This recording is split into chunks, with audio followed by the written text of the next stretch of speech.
Block party turning up the volume. Miller on the slide. Game, set, match.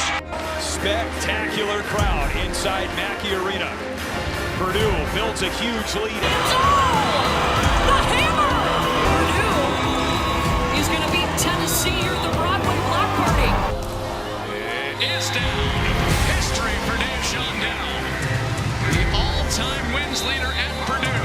Welcome back to the Dig City Podcast, brought to you by Franciscan Health, the official medical provider of Purdue Athletics, the great people over there who keep us upright and mobile, Dave, and they're doing. They're doing a great job, and the help we've gotten from all of our sports medicine people has been phenomenal, so we're thankful for them. I'm Cory Palm. He's head coach Dave Shondell, and we got plenty to talk about today. The Boilermakers, we're taping this on Monday early afternoon because they got a plane to catch on Tuesday morning when we normally record our Dig City Podcast.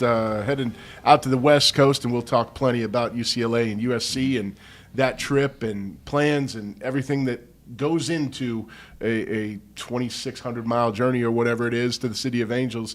But first, we want to start with the week that was. A pair of matches in Mackey, split results, good win against Washington, a tough loss to Illinois. Just overall thoughts on the week, Dave. Well, it was kind of the microcosm of the whole season, I think. You know, as far as the standpoint, we're going to be in all these matches where we can win them or we can lose them.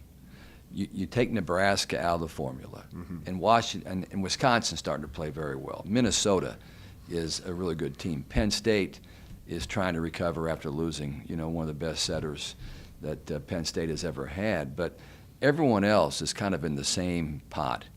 And how are you going to play? You're going to play well enough to win matches or not when you play, that group of about 13, 14 teams. And we played well enough to beat Washington, but we failed to finish the deal with Illinois. Now, Illinois, as I've watched the tape now twice, Illinois played very well. And the last thing I wrote down in my notes after watching that, and I was just over in the Breeze Center, where I like to hide so I can, watch tape and really get into it. Yep. Thanks to Drew and Brittany Breeze for giving us that situation. I'm not sure I'm even supposed to be in there using one of those pods, but I sneak in there. Anyway, the last thing I wrote down, a whole plethora of notes on 2 pages, was Illinois wanted it more. All right, that's not something you want to write, but after watching it and watching how they played and how we played, and I was talking to Ben Catrone, our technology guy, who does a super job for us in a lot of different ways, and I told Ben, I said, Ben, this is like everything else in life. If you're not careful, you forget why we're here and what's important and why we're playing the game in this case. And Illinois had gotten beat by. They lost to Iowa State, a tough loss at home. They did beat Oregon, but they felt like they really needed to win. And here we're kind of sailing along, probably playing above our heads a little bit, and we forgot the value of competing and how important winning can be in the Big Ten. So that's how I kind of looked at that. We had the most unbelievable crowd. I mean, we had great crowds last year when we packed Mackey, and the Indiana crowd was just remarkable last year. But I cannot say enough about the people that were in here on Sunday afternoon. The noise, the volume, nonstop, students dressed every possible way you can imagine. Yep. People from all over the Midwest came in to watch that play. And that, at the end of the day, that's what hurts the most for our players and certainly for our coaching staff, is that we let our people down. We let those fans down. And I thought Purdue collectively did a great job. They had that big festival activities out in front. You could do everything you wanted to do before the match. Anything you ever expected at a competitive sporting event was available to them, and then they all flooded into a fairly warm Mackey Arena on a Sunday afternoon. But at the end of the day, we're up 22-17 in the fourth set. Opportunity to push that to a fifth set on your home floor, if that's what you can call Mackey for us right now, and we just gave a lot of points away. But credit Illinois. I thought they were good. I thought they were well prepared. I thought they played harder than we did. But it has to be a lesson for us as we move forward. Absolutely, and you sort of alluded to a lot of this in your post-game press conference yesterday. So I haven't forgotten it. Haven't forgotten it. It's stuck in there for sure, rattling around for the last 24 hours, no doubt. But it really is about learning those lessons. This isn't a team 10-2 on the year. Yeah. Played, as you said, very well in the postseason, maybe above their heads a little bit. They haven't in the preseason. In the preseason, yeah. Haven't had to really react or respond to failure yet. Do you feel like they're in the right mindset just having seen them in the last 24 hours since? Well, I haven't seen them.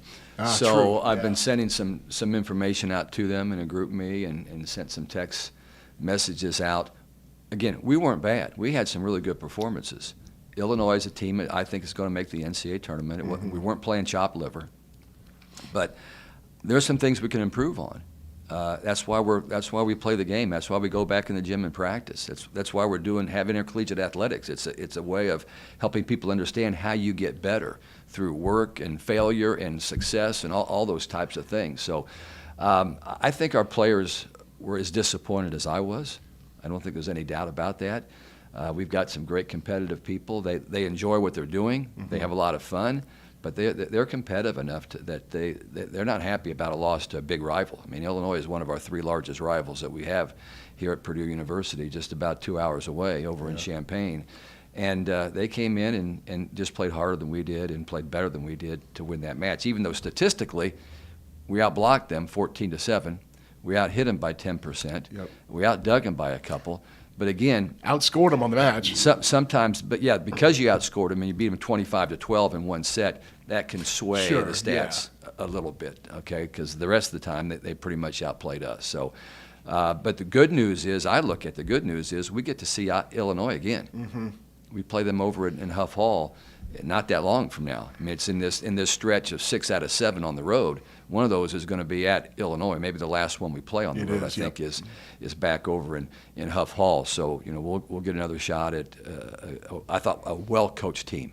I thought Chris Thomas, in a short amount of time from the time they played Oregon on Friday, he had his team well locked in to do the things they needed to do to compete with us.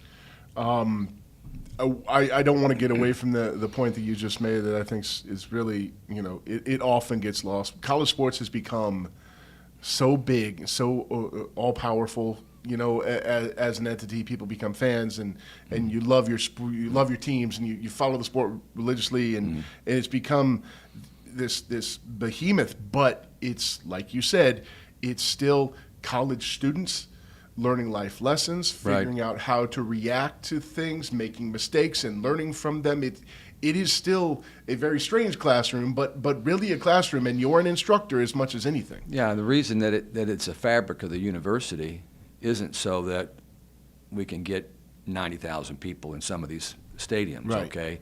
It's still about how do we educate our people? How do they learn? I mean, why else would we be doing it? Yep. I mean, I know that's the question that you can ask. Absolutely true. Sometimes we wonder, why are we doing it? No, that's how I look at it. As you know, I've been in education my entire life, and that's why we're doing it. And I've also said, and I don't like to say this a lot, but you can learn a lot more sometimes when you get your butt beat, okay, than you can when you win. Yeah. And so when you're winning, you just kind of keep moving in the right direction, even though we certainly identified a lot of things that we can work on, both emotionally and physically. But it's easy just to keep stepping, one foot after another when you're winning. Then you get beat, and then you watch a little more tape. Yep. You pay a little more attention, and your players start taking things a little more seriously. So hopefully we'll learn from this. And again, it was not a bad performance. It just wasn't good enough to beat a team that came in and really competed and played at just a little bit higher level than what we did. They did. Looking at some individuals from that Illinois match, Kenna Woolridge, 16 kills, Grace with 12, Lindsey Miller back on the floor, good to have her back, 6 kills to go along with 5 blocks. Yeah, and keep in mind, Miller was a long way from 100%. She's been dealing with a kind of a weird arm situation. But it is fine. But hadn't played in 3 weeks, basically. I mean, she'd been out for quite a while and has had this issue where we've been keeping her out of a lot of practice and was limited to what she could do. Great to have her back. And I think now that we know that we got her things figured out, I think she'll get better and better. Grace Heaney sprained the ankle on Thursday in a match against Washington. Yeah. Did not practice, but did play in that match. I thought she did a yeoman's job, woman's job, I guess it should be, of coming in and battling and fighting and had good numbers. I mean, she had the 12 kills, but I think she hit about 400 plus, right? Yeah, let me pull that up here. Grace was, 476 on the match. It's a pretty good effort for Really a kid good. playing, with a bad ankle. So, we have all we need to be successful. I'm putting a big emphasis with our staff about how we're going to handle this 7-match swing where 6 of these are on the road. We're going to, if I got it right, and I just looked at it for the first time, and it was, my eyes got a little blurry, but we're at UCLA on Thursday, USC on Saturday. We come back, and I think in a midweek match, maybe we've got Ohio State on the road. At Columbus. And then we get to come home and play Nebraska, the number 1 team in the country. Right. Okay? And then we're back on the road for 3 more, and I know Rutgers is one of them. Help me out after that. You're at Cambridge on a Thursday. Indiana against IU. at Cambridge, a huge match. Sunday at Rutgers. And then we finish up on the road Friday night at Illinois. Yep. Okay. So, God, if we can get some fans on the road for us, that would be tremendous. The Cambridge deal is going to be significant, that we get people out there. Indiana right now is like 12-1. I'm on the voting committee, okay? I put them like 21st or something in the country because I think that they are that good. They're playing really good volleyball right now. So we got a lot to do, but how does our staff and our players manage 6 out of 7 on the road from Los Angeles, California to New Brunswick, New Jersey. Yeah. Okay? And everywhere in between. So that's going to be something. We'll handle it. Don't get me wrong. We For will sure. handle it, but it's not going to be easy. We're going to talk, after the break, we'll talk about UCLA and USC and the West Coast swing. Before we get there, one quick thought that I had just flew out of my head. So maybe we'll go to the break, and I'll try and grab it from the ether and reel it back. I know the in. feeling. Yeah, we're all having it's Monday. We told you that. We'll be right back. The Dig City podcast is brought to you by Franciscan Health, the exclusive healthcare provider for Purdue Athletics. Franciscan, inspiring health, working for a better tomorrow. Go to franciscanhealth.org for more information. Now, back to the show. At UCLA, at USC this coming week, and the Boilermakers head for Los Angeles on Tuesday morning. Before we get to the matches, what have the logistics been like that? I know you've got a whole team. Carrie Grinnell does a Rock star. heck of a job. Yeah. She's really grown into that job and dominating that world right now, just like she used to dominate the court back in the day. Yeah.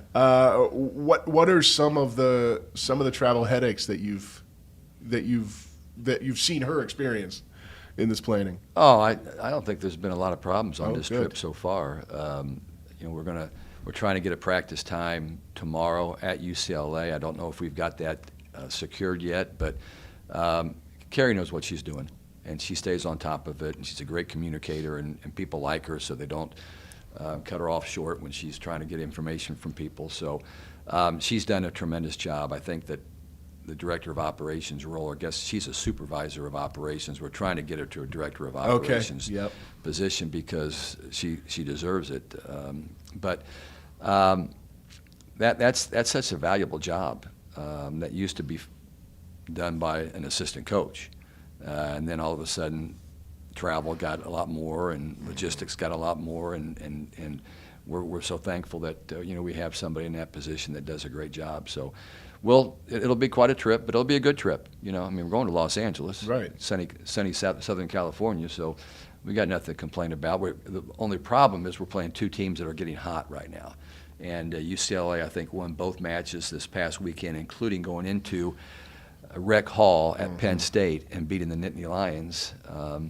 And then they also, I'm not sure who they beat before They also that. beat Ohio State. Ohio State, Yeah. okay. And Ohio State's starting to play better. Yeah, Ohio State took 5. People were trying to write off Ohio State because they had a tough non-conference, and now they played UCLA and USC both right down to the wire, and those two teams are extremely athletic. The most impressive thing about the two California teams that are on our schedule this week are their athletic ability, their athleticism, their tradition, their athleticism. That they're starting to put things together, and they're going to be tough outs for us to go out there and win in those places that we have not been to before. Right. Fun to go to Pollard Pavilion. It's going to be a treat to go to the Galen Center, but those teams are going to be there. They're going to be waiting for us. I'm hoping that we're going to go in with some of that mentality that the Illini came into Mackey Arena with just yesterday. Yeah. Because that's how it should work. I mean, you got your bell rung. Okay, I mean, you got kind of embarrassed down the stretch by a team on the road. Now what are you going to do about it? It's kind of how I look at it. You mentioned you've been talking all season long when it comes to Big Ten play. Virtually every match is going to be a dogfight. It's going to come down to a point here, a point there. That's exactly what we saw last week. Even the sweep over Washington was a two-point set, a 2-point set that went 29-27, I think. And that's what you can expect again going out to UCLA, USC, two teams that are ranked right around 18, 19, 20. And let me share with you, I think something that we need to continue to improve on is how we prepare for opponents. We have all these new players that don't necessarily understand all the intricacies of our system, whether it be defense or offense. So I'm kind of in charge of defense. And I didn't think we were great yesterday on the defensive side. Yeah. We blocked pretty well. I mean, I thought our plan was there, but as a teacher, did we get the information across well enough to players that have not been here before? That would be the transfers, both middle blockers. Okay, did we make it clear enough to them how we wanted to defend and what were the things that the keys that they needed to look for to decide if they were going to release to get out and get the left side hitter and how they're going to block people? And so those things kind of get forgotten, and we're working really hard with that. You got also Cash Anderson and Natalie Morvek, both transfers that have not been in our system before. So, and I felt like there were times as I watched tape this morning that where were they at that meeting, or did I not make it clear enough? I always try to take the fault when something doesn't happen. I look at myself and our staff first, but there were times where that doesn't make a lot of sense, and we gave up points because of that. So we got to do a better job of in time as we get through it, they start to understand how we operate. We understand how they function, and so those things are going to be important. Continuing to grow into that role and making sure that the roster continues to develop is sort of the ongoing challenge every year, but certainly this year. But I like our chances. Yeah. Because I like our staff. I mean, that's for 23 years and probably beyond that, but for 23 years, that's been one of the strengths of our program, is our ability to recognize things that we need to work on, get the attention of our players, and really, really work with them. And like last week, it's been blocking. Last couple of weeks, it's been blocking. Well, we out-blocked them 14-7. And some of those moves were visible. I mean, Kenna Woolard is an example. Kenna has a tendency to want to chase the ball. Okay. She's a left side player, so here's the antenna. She wants to, when maybe we're going to give up a little bit of line in a situation. Well, that's the case. Stay committed to what you're supposed to block. Don't reach. Well, she's got a disformed finger because of a lot of reaching, okay, for balls. So you'd think that would be a good reminder for her. Yeah. But as I watched, there was only a couple of times in that match on Sunday afternoon where I saw her chasing the ball with her hand. She's getting more disciplined. Our middle blockers doing a better job of dropping their left hand, okay, to take away that shot where the hitter's trying to hit the ball. Whoops, like that. Trying to hit that ball inside. He got the block. Maybe too much demonstrating going on here today. But anyway, I saw improvement in our blocking. So that goes right back to what we're talking about. Let's identify some things. Now one of the things we have to identify is our left front players drop off defense, making more plays, having more range, covering more ground, and not just getting locked into I'm an offensive player or I'm just supposed to go to the spot. Right. And then not be ready to make a play. So there are a lot of things that we saw, and we'll get better because that's just the way it is. Well, and the nature of that is, okay, we worked on this thing, got it a little bit better. We're working on this thing, got it a little bit better. When we move on to this thing, these two things have to stay at the high level because it all builds. Yeah, but that's what maturity is about. The key word in our program right now is maturity. And how are we going to deal with situations and maybe not have to have a coach. Maybe we can watch tape by ourselves. Maybe we can see things on our own, okay, that can help us. Or maybe a teammate can help us with understanding. Even in practice, our teammates are supposed to be coaching teammates, not just goofing off when they're not in a drill, okay? When it's not their time to be in the drill, they're supposed to be watching closely and giving positive feedback to their teammates. And they do a good job of that. That's good. That maturity and leadership right there. Looking at the Big Ten, 6 teams came out of the first weekend at a perfect 2-0, including UCLA. Illinois, Indiana, Minnesota, Nebraska, UCLA, and Wisconsin all won both of their first 2 matches. 6 more teams are 1-1, and then 6 more teams. I guess that's the way it should be, right? Are 0-2, yeah. It's broken down pretty well. I'm not a mathematician, but maybe it had to be that way after Maybe. I don't know. Could be a lot more 1-1s in there somewhere. It could be, yeah, that's right. Anything surprise you looking at the first weekend? No, I just know that, again, I go back to the scheduling thing, and I mentioned this to Grace, who is our coordinator from the Big Ten. When our 2 plays came out, and it was Minnesota, Illinois, and Indiana, I said, Grace, isn't there supposed to be some balance in those 3 plays? Because I'm telling you right now, those 3 schools are going to be in the upper half of the Big Ten. Well, who's 2-0? All 3 of them. Yeah. And they're also doing very, very well. And you look at the RPI, all 3 of those RPI, top 20.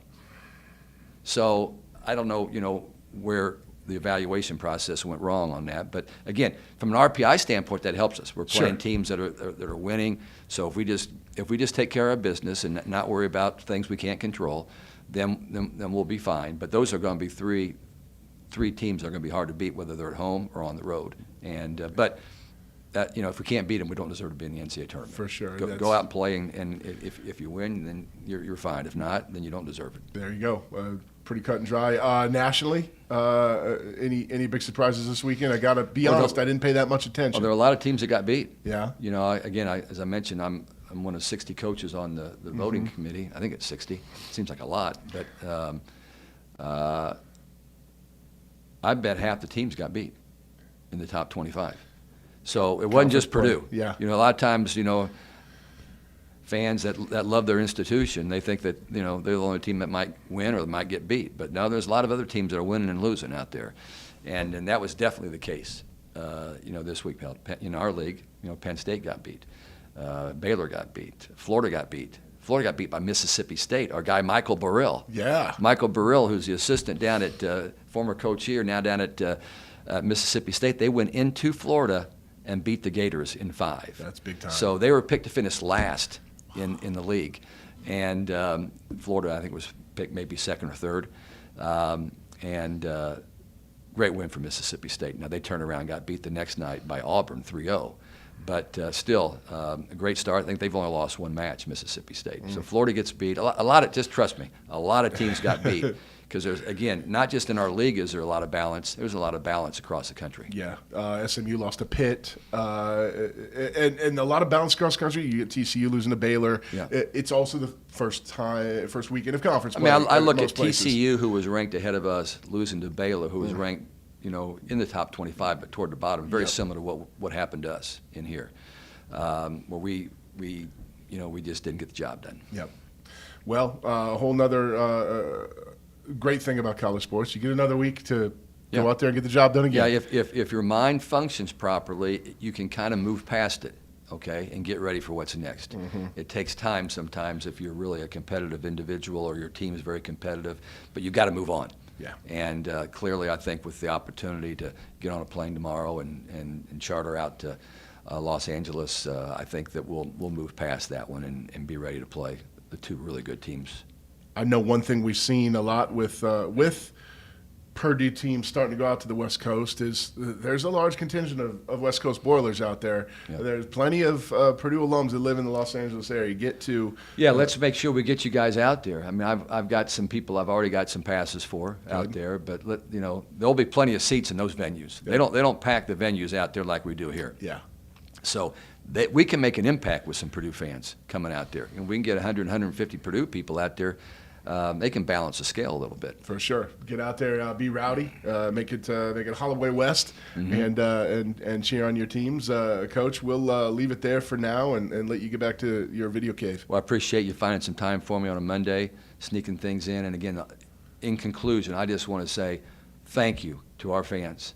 It was just incredible to look up there and see, nearly 9,000 people on a Sunday afternoon for a team that nobody thought was going to win a lot of matches.